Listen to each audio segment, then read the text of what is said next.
मंगलाचरण। नमो अरिहंताणं, नमो सिद्धाणं, नमो आयिरियाणं, नमो उवज्झायाणं, नमो लोये सवसाहुणं, मोक्षमार्गस्य नेतारं, भेतारं कर्मभूव्रतां, ज्ञातारं विश्वतत्त्वानां, वंदे तद्गुणलब्धये। मोक्ष शास्त्र तत्वार सूत्र द्वितीय अध्याय के विषयों पर आधारित हमारी यह गोष्ठी चल रही है। पिछले 3 दिवस से चल रही है हमारी यह गोष्ठी। आज अंतिम सत्र है इसका। इसमें हम इस गोष्ठी के माध्यम से द्वितीय अध्याय के सभी विषयों को पुनः रिवाइज कर रहे हैं और पुनः उसका अध्ययन कर रहे हैं हम शॉर्ट में। तो ये गोष्ठी का आज अंतिम सत्र है। इसमें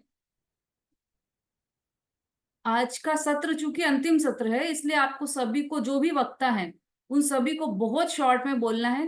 कुछ भी भूमिका की आवश्यकता नहीं है, क्योंकि भूमिकाएं 3 दिवस से बन चुकी हैं। तो इसलिए डायरेक्ट अपने, केवल जितना आपका विषय है, केवल उसके बारे में आपको बोलना है। तो अधिक से अधिक 3 मिनट आपको बोलना है, उससे ज्यादा नहीं। तो हाँ, मंगलाचरण मंजू जी हैं। मंजू जी ने अपना नाम लिखा था 3-4 दिन पहले। हाँ, मंगलाचरण प्रस्तुत कर रही हैं हरदा से मंजू जी। मंगलाचरण भी एकदम शॉर्ट में ही करना है।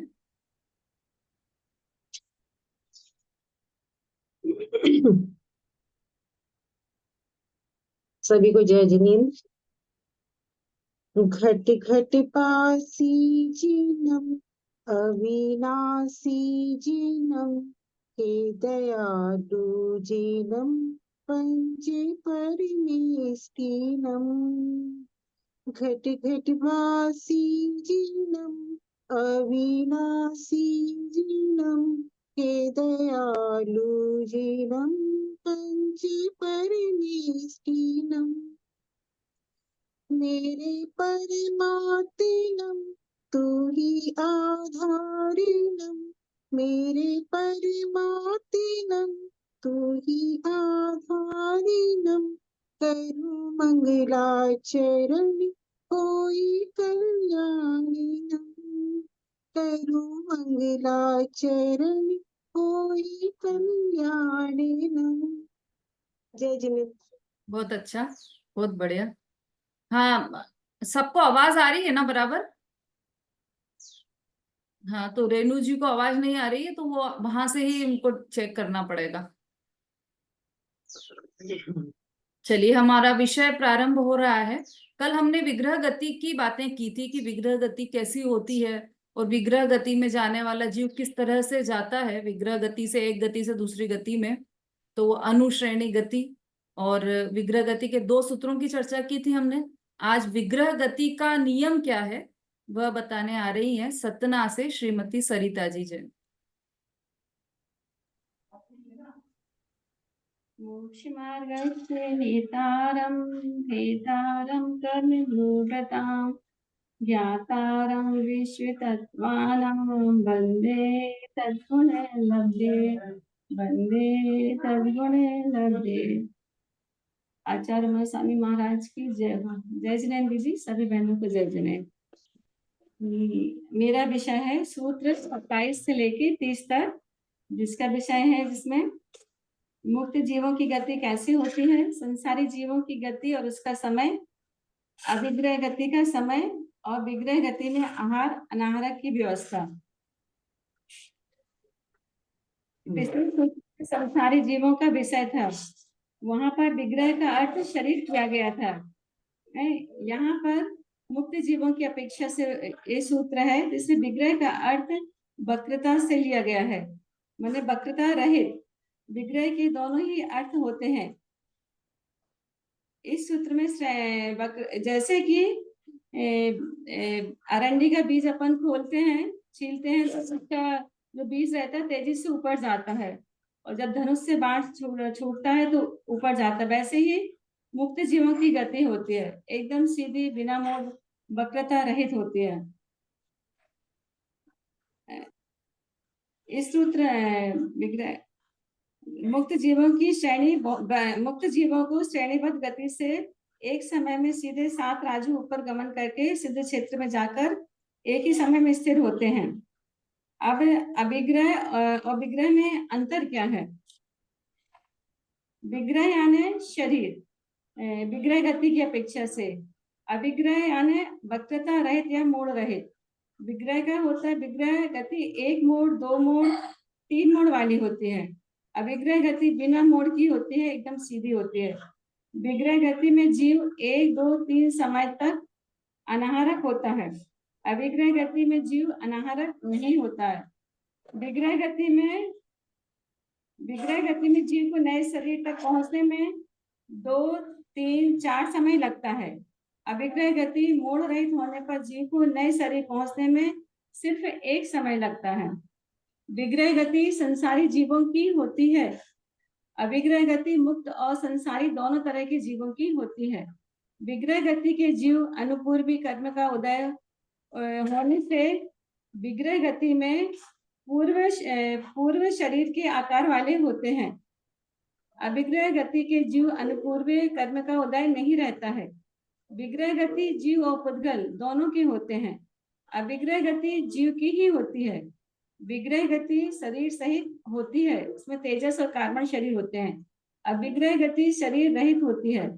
विग्रह गति मोड़ रहित और मोड़ सहित, मतलब भव्य सिद्ध मुक्त जीवों की अपेक्षा मोड़ विग्रह गति मोड़ रहित और मोड़ सहित दोनों ही होती है। अविग्रह गति मात्र मोड़ रहित होती है। अविग्रह गति में प्रदेश चंचल होते हैं। अविग्रह गति में प्रदेश स्थिर होते हैं।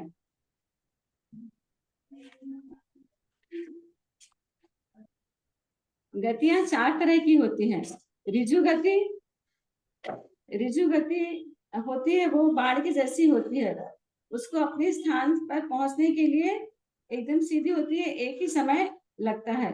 दूसरी है पाणी मुक्त गति। जैसे अपन हथेली से बॉल फेंकते हैं तो एक बार जमीन पर टकराती है, वैसी ही पाणी मुक्त गति 1 मोड़ वाली होती है। पाणी मुक्त गति 1 मोड़ वाली होती है, उसे 2 समय लगता है अपने स्थान तक पहुंचने में। तीसरी लांगिका गति, ये हल्के जैसी होती है, 2 मोड़ वाली होती है और 3 समय लगता है इसको। और चौथी होती है गौमूत्रिका, ये चलती हुई गाय का मूत्र नीचे भूमि पर गिरते समय 3 मोड़ लेते हैं। इसमें भी 3 मोड़ लगते हैं और 4 समय लेती है ये।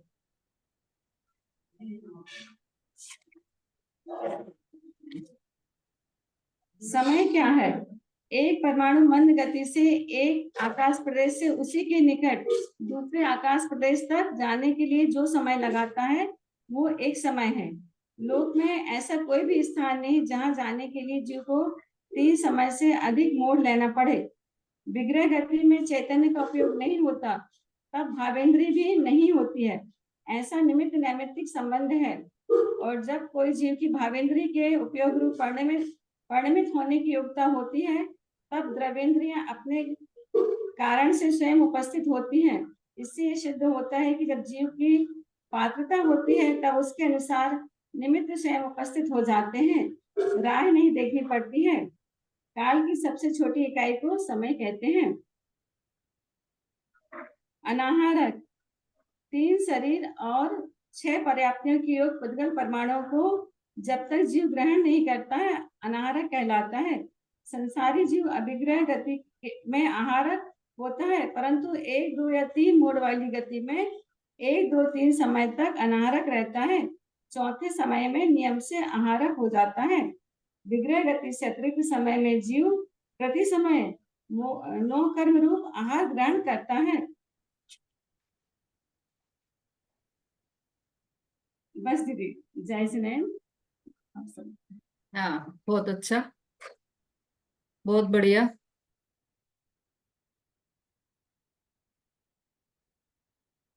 हाँ जी, इसमें से कोई कुछ प्रश्न पूछना चाहते हैं?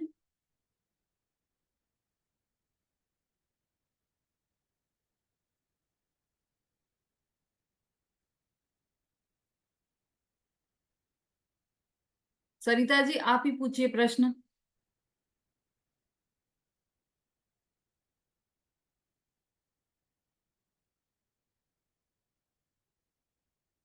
अच्छा आ गए हैं प्रश्न, आरती जी बोलिए। मेरे को दीदी बोल नहीं समझ आया कि अनुपूर्वी किसे कहते हैं। अनुपूर्वी जैसे अपन जो शरीर पुराना शरीर छोड़ के आते हैं तो विग्रह गति में जब जीव रहता है तो उसका शेप रहता है, जो शरीर छोड़ा है उसके वही शेप रहता है, मतलब उसी आकार का रहता है, वही शरीर का आकार। हाँ, तो उसी को ठीक है अनुपूर्वी शरीर बोलते हैं।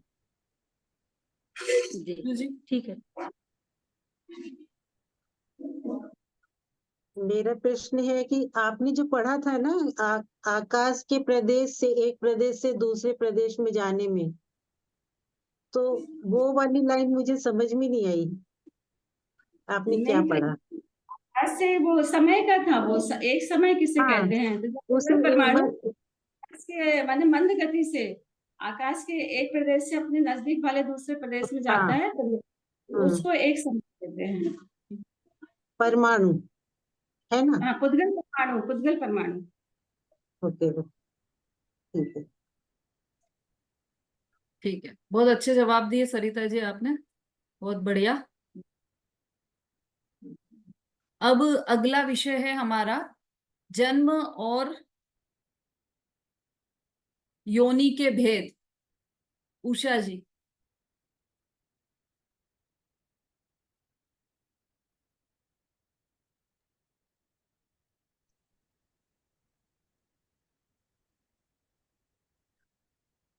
सभी को जय जिनेंद्र, जय जिनेंद्र दीदी।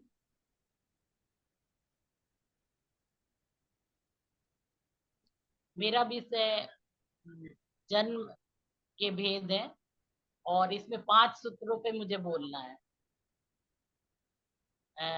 समुच्चन, गर्भ, उपादा, जन्म। समुच्चन, गर्भ और उत्पाद 3 प्रकार के जन्म होते हैं। जन्म नवीन शरीर को धारण करना जन्म है। समुच्चन जन्म अपने शरीर के उद्गल परमाणुओं के द्वारा माता पिता के द्वारा रज और वीर के बिना ही शरीर की रचना होना समुच्चन जन्म है। गर्भ जन्म स्त्री के उदर में रज और वीर के मेल से जो जन्म होता है उसे गर्भ जन्म कहते हैं।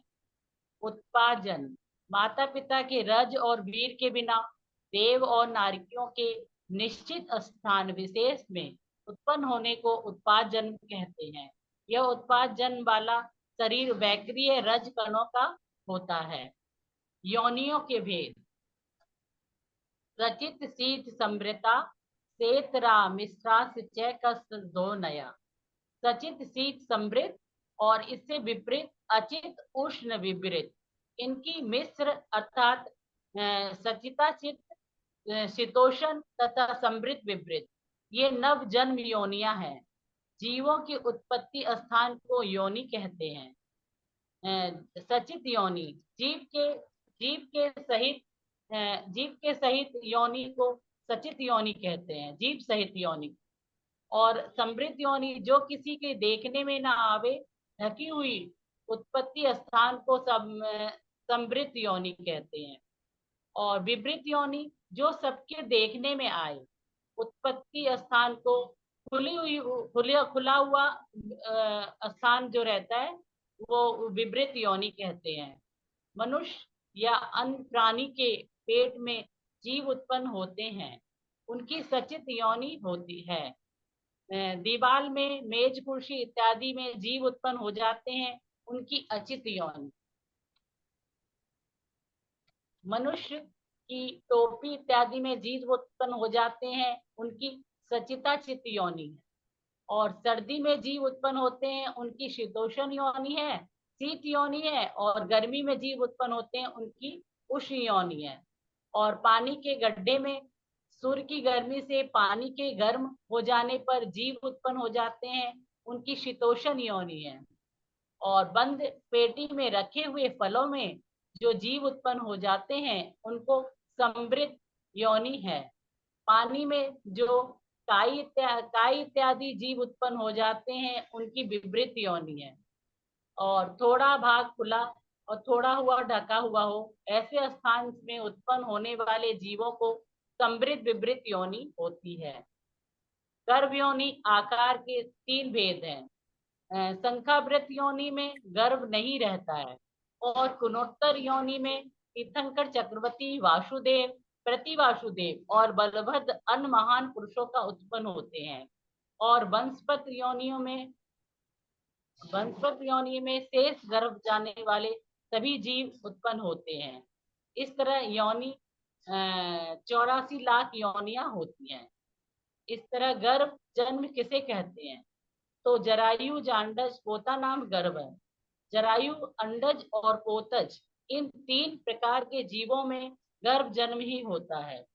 जरायु जाली के समान मांस और खून में व्याप्त एक प्रकार की थैली में लिपटा हुआ जो जीव जन्म लेता है उसे जरायु कहते हैं, जैसे गाय, भैंस, मनुष्य इत्यादि। अंडज, जो जीव अंडों में जन्म लेते हैं उनको अंडज कहते हैं, जैसे चिड़िया, कबूतर इत्यादि पक्षी आते हैं। उत्पन्न होते समय जिन जीवों में कोई आवरण नहीं होता है उन्हें पोतज कहते हैं, जैसे सिंह, बाघ, हिरण इत्यादि। जरायु को सबसे पहले रखने का कारण जरायु में ही विद्या, अध्ययन, भाषा, व्यवहार आदि होता है। इसमें चक्रवर्ती, बलभद्र, बलदेव आदि महापुरुषों का जन्म होता है। इसी जन्म से उत्पन्न होने वाले मोक्ष को जाते हैं। तोता, मैना, चक्र आदि अचोरोच्चारण में कुशल होते हैं, इसलिए पोतज के पहले अंडज को जन्म को कहा है। उत्पाद जन्म किसे कहते हैं? देव, नार का नाम उपादः। देव और नारकी जीवों के उत्पाद जन्म ही होता है। देवों के प्रसूति स्थान में शुद्ध, सुगंधित, कोमल संपुट के आकार सैया होती है। उसमें उत्पन्न होकर अंतर मुहूर्त में परिपूर्ण जवान हो जाता है, जैसे कोई जीव सैया से सोकर जगा है और उसी प्रकार आनंद सहित वह जीव बैठा रह होता है। यह देवों का उत्पाद जन्म है। नारकी जीव बिलों में उत्पन्न होते हैं। मधुमक्खी के छत्ते की भांति औंधा मुख किए हुए इत्यादि आकार के विविध मुख वाले उत्पत्ति स्थान हैं। इनमें इनमें नारकी जीव उत्पन्न होते हैं और वे उल्टा सिर ऊपर पैर किए हुए अनेक कष्ट वेदनाओं से निकलकर विलाप करते हुए धरती पर गिरते हैं। यह नारकी का उत्पाद जन्म है। समुच्चन जन्म किसके होता है? शेषा नाम समुच्चनम। गर्भ और उत्पाद जन्म वाले जीवों के अतिरिक्त शेष जीवों के समुच्चन जन्म ही होता है। एकेंद्रीय से असेनी चतुरिंद्रिय जीवों के समुच्चन जन्म है। असेनी तथा सेनी पचेंद्रिय त्रेंचों के गर्भ और समुच्चन दोनों प्रकार के जन्म होते हैं। लब्ध पर्याप्त मनुष्यों के भी समुच्चन जन्म होता है। जय जिनेन्द्र दीदी। बहुत अच्छा। पूरी टीका ही आपने राम जी भाई वाली ली है। बहुत अच्छी बात है। चलिए, बहुत अच्छा पढ़ा आपने। हाँ जी, कोई प्रश्न है?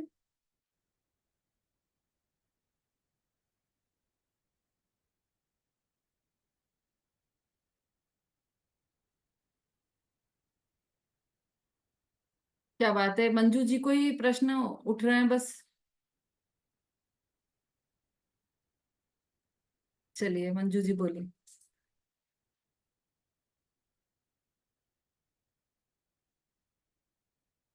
हाँ बोलिए। आवाज आ रही है दीदी? नहीं, अभी तक तो नहीं आई, अब बोलिए।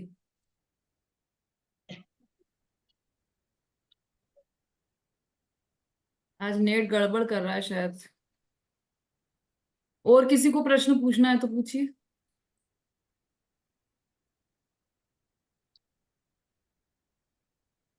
उषा जी, आप पूछिए एक प्रश्न। हाँ दीदी, जरायु दीदी, ये जरायु को सबसे पहले रखने का कारण क्या है?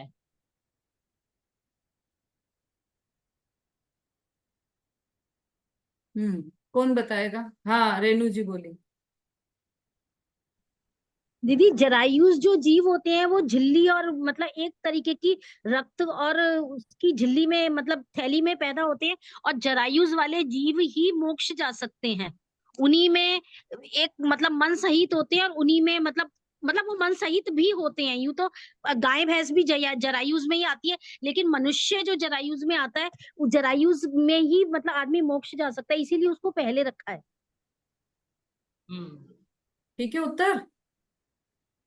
हाँ दीदी ठीक है, भाषा व्यवहार इत्यादि ये सब महापुरुषों का भी हाँ जन्म कराई। हाँ जी जी भाषा व्यवहार सब जरायुज में ही होते हैं और किसी में नहीं होते। जी। इस उद्देश्य से भी हाँ उसे हाँ पहले रखा गया है। ठीक है, बहुत अच्छा, ये बहुत बढ़िया उषा जी। और रेणु जी ने भी बहुत अच्छा जवाब दिया है। अब अगला विषय लेकर आ रही हैं,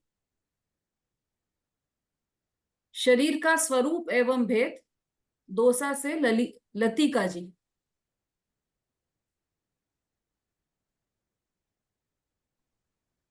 जय जिनेन्द्र।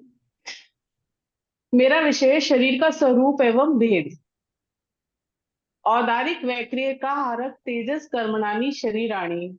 सूत्र 36 में हमने जाना कि शरीर 5 प्रकार के हैं: औदारिक, वैक्रियक, आहारक, तेजस और कार्मण। औदारिक शब्द उदार शब्द से बना है, अर्थात जो बड़ा हो, वो उदार भाव, महान हो, उसे ही औदारिक कहा। उदार भाव सबको समाहित कर लेने का भाव है।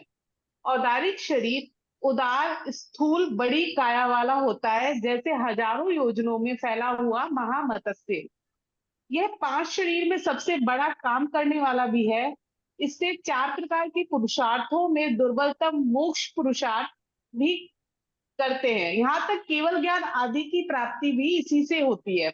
इस पंचम काल में संयम ग्रहण करना, गुण स्थान वृद्धि करना, कर्म निर्जरा आदि बड़े काम भी इसी औदारिक शरीर से होते हैं। सम्यक दर्शन तो किसी भी शरीर से हो सकता है, किंतु संयम सिर्फ औदारिक शरीर में होगा। इसीलिए आचार्यों ने क्रम में औदारिक शरीर को सबसे पहले लिया है।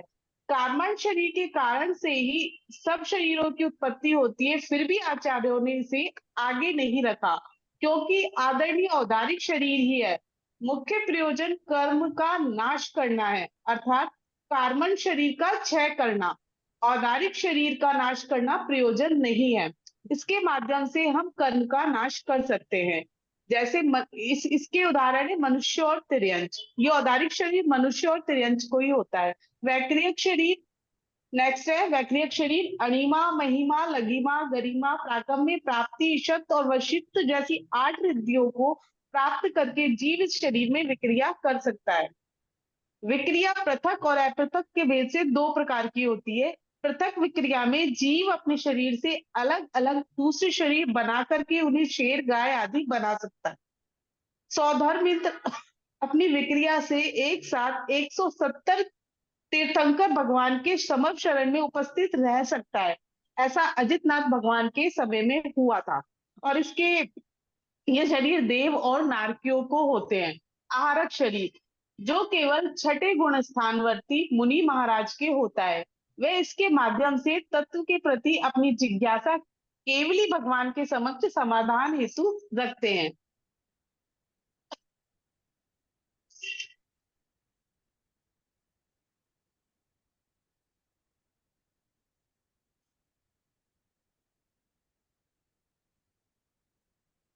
नेक्स्ट है अनंत गुणे परे,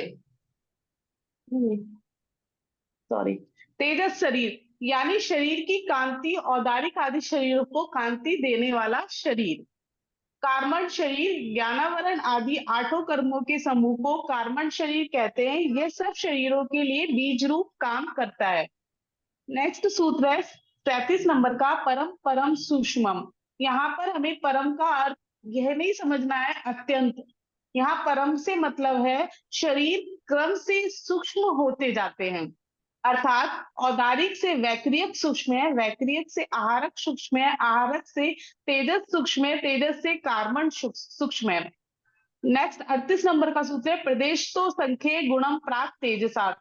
यहाँ प्रदेश शब्द का अर्थ परमाणु है। परमाणुओं की अपेक्षा से तेजस से पहले के शरीर असंख्यात गुणे हैं, अर्थात औदारिक शरीर में जितने परमाणु हैं उनसे असंख्यात गुने परमाणु वैक्रियक शरीर में है, और वैक्रियक शरीर में से असंख्यात गुने परमाणु आहारक शरीर में होते हैं। असंख्यात गुने परमाणुओं से बने होने पर भी आगे के शरीर स्थूल नहीं है, बल्कि बंधन के ठोस होने से उत्तरोत्तर सूक्ष्म है, जैसे रुई का ढेर।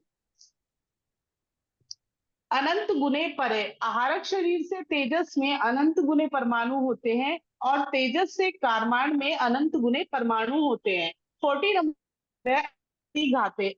एफ प्रतिघात अर्थात बाधा या व्यवधान। तेजस और कारमान शरीर प्रतिघात से रहित होते हैं। ये दो शरीर पूरे लोक में अंत तक अर्थात 14 राजु तक कहीं भी बाधा रहित जा सकते हैं। आत्मा कारमन और तेजस शरीर के साथ समयों में तीनों लोक में कहीं भी पहुंच जाती है। बाकी तीन शरीरों की अप्रतिघात घूमने की सीमा सीमित है।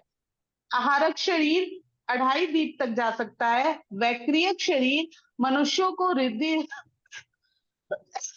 द्वारा प्राप्त हुआ मनुष्य लोक तक ही जा सकता है। देवों का वैक्रियक शरीर त्रस नाली के भीतर 16वें स्वर्ग तक और नीचे तीसरे नरक तक जा सकता है। तेजस शरीर अनादि संबंधे च, आत्मा से तेजस और कारमन का संबंध अनादि भी है और सादी भी है। अब अनादि कैसे है? कार्य कारण रूप बंध की परंपरा की अपेक्षा तो अनादि संबंध है, अर्थात जैसे औदारिक वैक्रियक और आहारक शरीर का संबंध अनित्य है, कभी कोई शरीर होता है और कभी नहीं होता, ऐसी बात तेजस और कारमान में नहीं है। ये दोनों शरीर तो सब अवस्थाओं में संसारी जीव के साथ सदा ही रहते हैं, इसलिए ये अनादि है। पहले के बंधे तेजस और कारमान की प्रति समय निर्जरा होती रहती है और नवीन का बंध होता रहता है, इस अपेक्षा से ये सादी है। अब सूत्र 42 सर्वस्य, ये दोनों शरीर सभी संसारी जीवों के होते हैं, मतलब तेजस और कारमान शरीर सभी संसारी जीवों के होते हैं। सिद्ध के तेजस और कारमान शरीर नहीं होता। 43 तदादीनी भाज्यानी युग पदे कस्मिन्ना चतुर्भे, जीव के कम से कम 2 शरीर होंगे, तेजस और कारमान। अगर 3 शरीर होंगे तो औदारिक तेजस और कारमान या वैक्रियक तेजस और कारमान, और अगर 4 शरीर हो तो तेजस कारमान औदारिक आहारक या तेजस कारमान औदारिक या लब्धि वाले जीव के वैक्रियक शरीर होता है। वैक्रियक और आहारक शरीर एक साथ नहीं होने से एक साथ 5 शरीर नहीं होते। सूत्र 42 निरुपभोग मन्यत्यम, अंत का शरीर कारमान शरीर निरुपभोग है, अर्थात उपभोग से रहित है। इंद्रियों के द्वारा शब्द वगैरह के ग्रहण करने को उपभोग कहते हैं, जैसे शब्द सुनना, आंखों से देखना, चखना, इस प्रकार उपभोग कारमान शरीर में नहीं होता। विग्रह गति में कारमान शरीर के द्वारा ही योग होता है, किंतु उस समय लब्धि रूप भावेंद्रिया ही होती है, दिव्य इंद्रिया नहीं होती। इसीलिए शब्द आदि विषयों का अनुभव विग्रह गति में न होने से कारमान शरीर को निरुपभोग कहा है। जय जिनेन्द्र।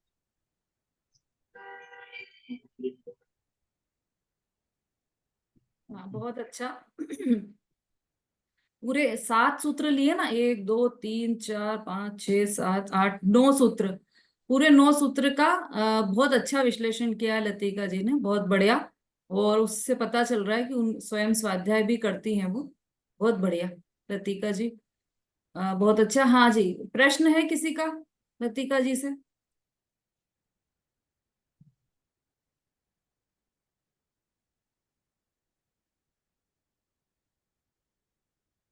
कोई प्रश्न करना चाहता है?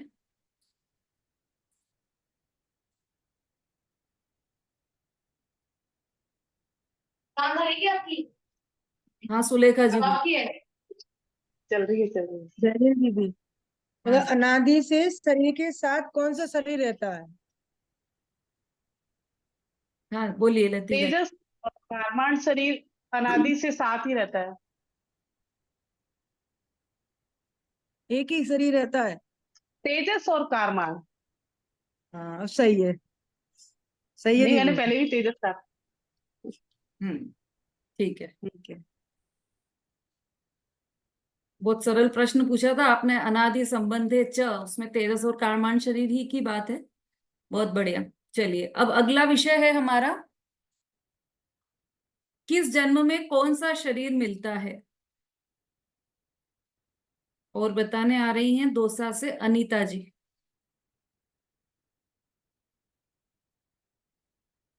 है, उपस्थित है?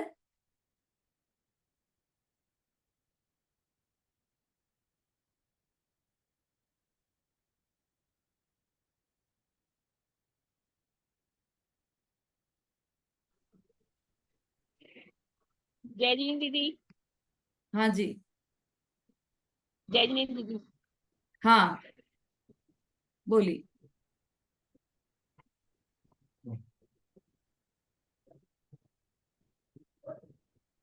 मैं शरीर और शरीर के जन्म के बारे में बोलना चाह रही हूँ।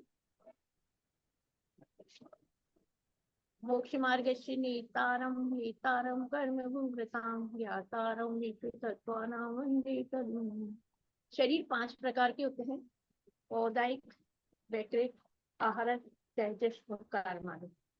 ये शरीर, इसमें शरीर में पहले 3 प्रकार के जन्म बताए हैं, गर्भ, जरायुज, अंडज और पोताना। ये 3 है। जरायुज से जो जाली के समान मांस और खून से एक प्रकार की थैली के लिया गया है, वह थैली भी जन्म के देता है और जरायुज कहते हैं। अंडज जो अंडों से जन्म, जिस जीव का अंडों से जन्म होता है उसे अंडज कहते हैं। चौथा पोताज, पोताज उत्पन्न होने वाले समय जिन जीवों के शरीर में के ऊपर किसी प्रकार की आवरण नहीं होता उसे पोताज कहते हैं। जैसे सिंह, भाग, और पहले में बताया था कि जरायुज में गाय, भैंस वगैरह आती है और अंडज में चिड़िया, कबूतर और पक्षियां। जरायुज जीवों में ही होते हैं, वह चक्रधारी, वायुधारी, महाप्रधारी होते हैं। देव और नारकियों के उत्पाद जन्म होता है और प्रसूति स्थान पर शुद्ध सुगंधित कोमल शरीर होता है। इस प्रकार इस होने वाले उत्पन्न होने वाले परिपूर्ण है। नीचे के भी लोग थोड़ा सा औदारिक, वैक्रिक और आहारक, तेजस और कारमान। इसके स्वामी मनुष्य और तिर्यंत होते हैं। औदारिक के और स्वरूप में स्थूल शरीर होता है और सूक्ष्म सबसे स्थूल शरीर होता है।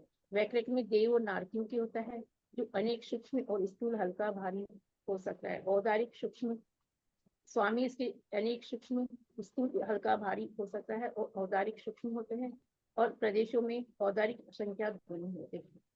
आहारक शरीर छठे गुणस्थान, स्वामी छठे गुणस्थान के प्रति बुद्धिधारी मुनि होते हैं और सूक्ष्म पदार्थ को निर्णय संयमी रक्षा के लिए होता है। वैक्रिक शरीर से सूक्ष्म और वैक्रिक से असंख्यात होने होते हैं। तेजस ये सभी संसारी जीवों के होते हैं स्वामी, और स्वरूप जो 3 शरीरों के कांति देने वाला होता है और सूक्ष्मता आहारक से सूक्ष्म होता है और आहारक से अनंत गुने सूक्ष्म प्रदेश होते हैं। कारमानो सभी संसारी जीवों के ज्ञानावनी 8 कर्मों के समूह को सबसे सूक्ष्म होता है और सबसे ज्यादा तेजस अनुवृत्ति होते हैं। पहला शरीर गर्भ और समूह।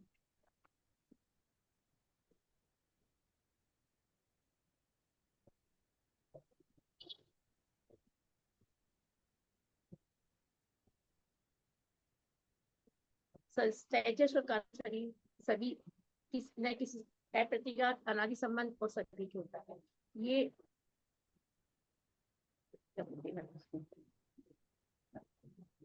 तेजस शरीर लब्धि, तेजस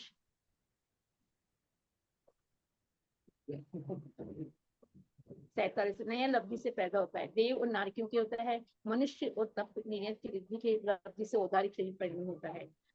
लब्धि तेजस शरीर की लब्धि से पैदा, तेजस शरीर की लब्धि से पैदा होता है। अनिश्रण और निश्रण शरीरों की कांति देने वाला स्वरूपी स्वामी अनिश्रण शरीर को कांति देने वाला था। निश्रण